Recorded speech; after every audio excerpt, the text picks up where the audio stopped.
How many of you guys have team members? Raise your hands. Team members. Team members, raise your hands. If you have a team, raise your hand. Keep your hands raised. If you know what the goals of your teams are, keep your hands raised. You know what their future looks like, what kind of house they want, what kind of car they want to drive. As you can tell, it's been a while. If you know that, keep your hand raised. You don't, right? And it's crazy. Good. I like a couple people. I did see some people over here.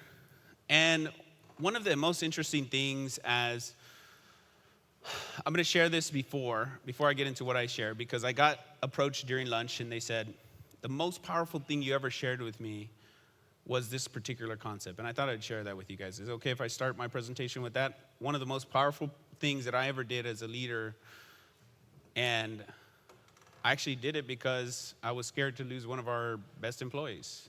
I was terrified, petrified. And it was kind of like a child of that. Like when David said you go through his seasons, that's how he came up with the great apology and all that stuff.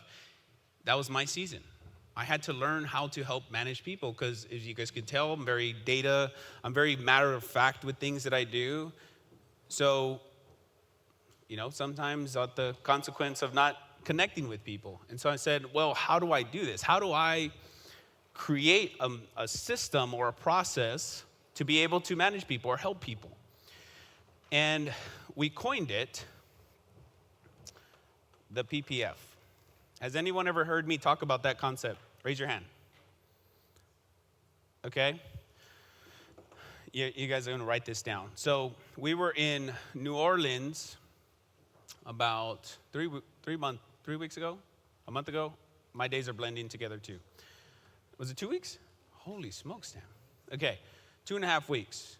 Now, there was 10 firms there, $28 million of revenue represented between the 10 firms that were in that room. So it was a pretty qualified room. The average person in that room was doing $3.3 million in their firm. They had 141 employees.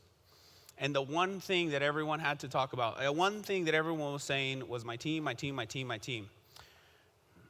And one thing I thought is like, what are we doing to help our teams, right? Because we have a vision, but so do they.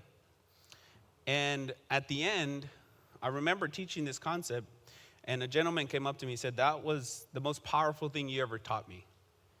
And it was the most powerful thing I ever experienced because I had that same employee or the same team member, if you will. And it makes me emotional because I see what she does now. I see all the things that she did. You guys love her. You know who she is. And she came to me and said, Dan, you're a horrible leader. Point blank. And I said, you're right. And I could have taken that and said, man, I'm not going to get better. She should get away, right?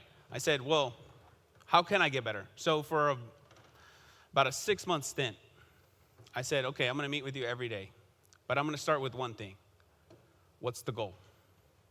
Every one of you guys should do this because the PPF, which is called personal, professional, and financial goal setting. And this is not part of my presentation. I thought it was just one of the things that I'd share because I'm looking around the rooms and I see some of your team members, and I remember talking with you guys about keeping team members, keeping them happy, making them engaged. And I remember this whole concept here, and we were, for 6 months, I was like, every week, we would meet together, and I'm like, I started with the goal. What's your personal goal? What's your professional goal? And what's your financial goal? Because I want to help you achieve your goals. And I know that if I help you achieve your goals, what would you do for me?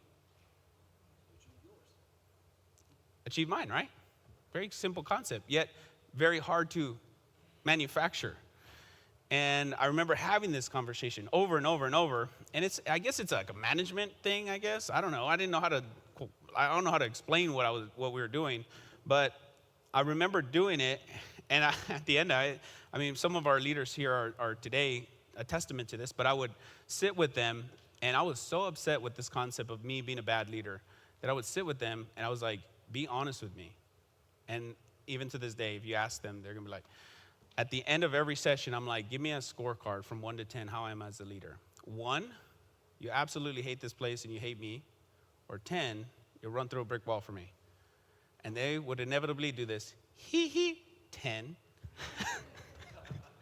every single time. And I realized then that I was like, oh my gosh, this PPF thing works.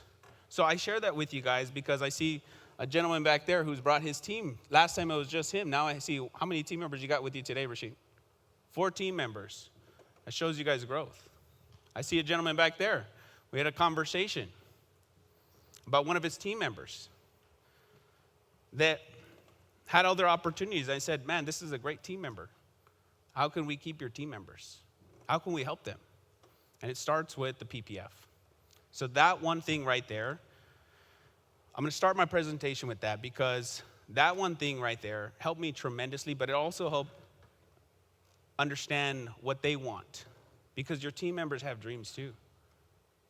Their goal is not just to make you a bunch of money, which, if you help them achieve their goals, they're going to make sure you make a bunch of money, right? And so I start with that to give you guys this insight.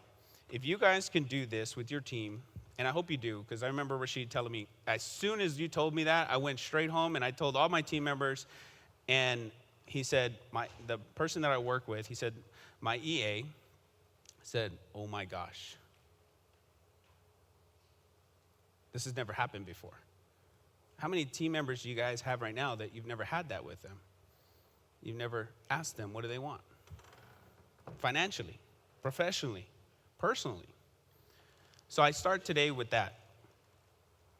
If nothing else that you get from my presentation about the numbers I'm about to share with you guys, this is like the emotional math to help your team members help you guys achieve what you want. That's how you quantify getting culture, right? You can quantify that by helping them achieve their goals, and you know that they're going to stay to help you achieve yours.